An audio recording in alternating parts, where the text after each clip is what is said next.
and by the DUP MLA for North Belfast, William Humphrey. Darwin Templeton, can we still say the UVF is on ceasefire and that it has decommissioned? I think we certainly can say that officially they're still on ceasefire. I think that the line that's coming out from the PUP today is that this violence wasn't sanctioned at brigade staff level, which is at the very highest level within the UVF. There are still major question marks now about their active decommissioning. Those questions were raised, obviously, with the murder of Bobby Moffat on the Shankill, and the fact that the police are now saying that a gunman was seen in Rathcoole. People quite justifiably are now asking, did all the weapons go? William Humphrey, as a politician, what would you say? I very much agree with Darwin. I think it's very clear now that the Progressive Unionist Party, which gives leadership politically to the UVF, have to make it very clear. The leader has said today that it wasn't sanctioned by brigade staff. I think the UVF as an organisation needs to make a very clear statement on its future and what its position is now, and I think the PUP the same. This is your patch. So what's going on in this part of your constituency? Well, very clearly, Paul, this violence is unacceptable. It's not antisocial behaviour, it's criminality. And to have 2 buses attacked in 2 nights, drivers beaten up, cars taken and burnt, the service from the bus companies now withdrawn. This is a very settled community, a much improved community at Cloughfern and Rathcoole. It's not acceptable. It's not acceptable to the people there who work very hard in a hard-working community. And North Belfast has suffered enough, and these communities can ill afford with this to have this disruption. A trade unionist has called for someone somewhere to show leadership. Is that the politicians, or is it too much for them?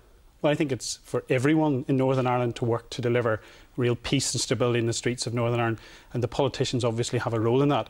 But the communities there who have worked hard, community representatives who have worked hard, everyone must put their shoulder to the wheel to ensure that peace and stability is delivered, and delivered for long-lasting into the future. But yet we have seen 8-year-olds on the street. How do the politicians, Darwin Templeton, show leadership to 8-year-olds when their parents aren't even doing it? Well, you know, we had this debate back when we had the rioting in Ardoyne about the so-called recreational rioting that takes place. We had a reporter in Rathcoole today who found that some of the youngsters involved in this rioting were even encouraging other people to come and take part via, you know, social networking sites on the internet. This is a whole new phenomenon here in Northern Ireland, that these kind of media are being used for this type of thing. So I think it's almost very hard for politicians to rein that in.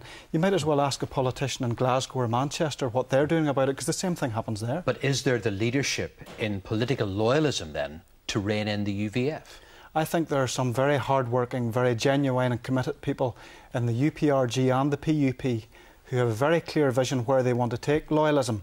The problem is that both groups are still wed to paramilitary groups which are still in existence, and there are people within those paramilitary groups that when they are challenged, they revert to type, and old habits die hard, with the end result that the people in the UPRG and the PUP are continually on the back foot trying to defend the indefensible. So how dangerous would it be if the UVF were dragged back into war? It would be very, very dangerous, but I don't think we're anywhere near that point yet, Paul. William Humphrey, you met the police today. What were you saying to them?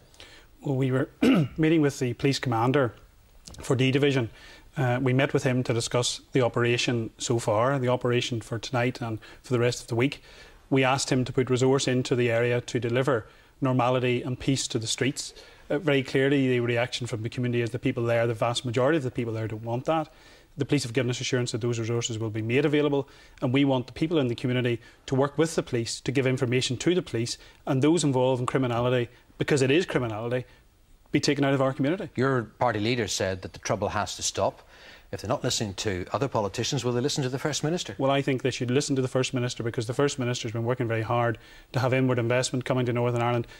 North Belfast needs that inward investment. We need jobs, we need job security, we need the economy built up, and this doesn't help in that overall context. And North Belfast needs to have inward investment, perhaps more than any other constituency. We will be hearing in due course from the Independent Monitoring Commission. I think they're due to report next week. But the government will have sight of that document before it's made public. Is it time for the Secretary of State to speak out? I think the focus is now on the Secretary of State, OK. He has a big call to make. His problem is that because he decided not to specify the UVF after the murder of Bobby Moffat, if he does in fact specify them now, people will look at it as too little too late. And we have to remember that the UVF has been specified and despecified not so long ago. It doesn't really seem to have much impact. The interesting thing is, however, that if the UVF was to be specified again, there are quite a number of UVF prisoners on remand in Maghaberry Prison for offences that took place before the Good Friday Agreement, and they would have to serve their full terms. William Humphrey, is it time for the Secretary of State to speak up? Well, I think very clearly Her Majesty's Government has direct responsibility for the security situation here. I think and not the Executive? Well, I think security very much is something which resides still with Her Majesty's Government in London. The Secretary of State, as Darwin has said, has got to make a pronouncement. He didn't earlier on in the year. He's got to consider everything in the round, but very clearly he's got to make a decision, and that decision will be crucial. But I have to say, we need to work to deliver stability in Northern Ireland, and I think the Secretary of State should think long and hard before he makes any judgments or rash decisions. William Humphrey, Darwin Templeton.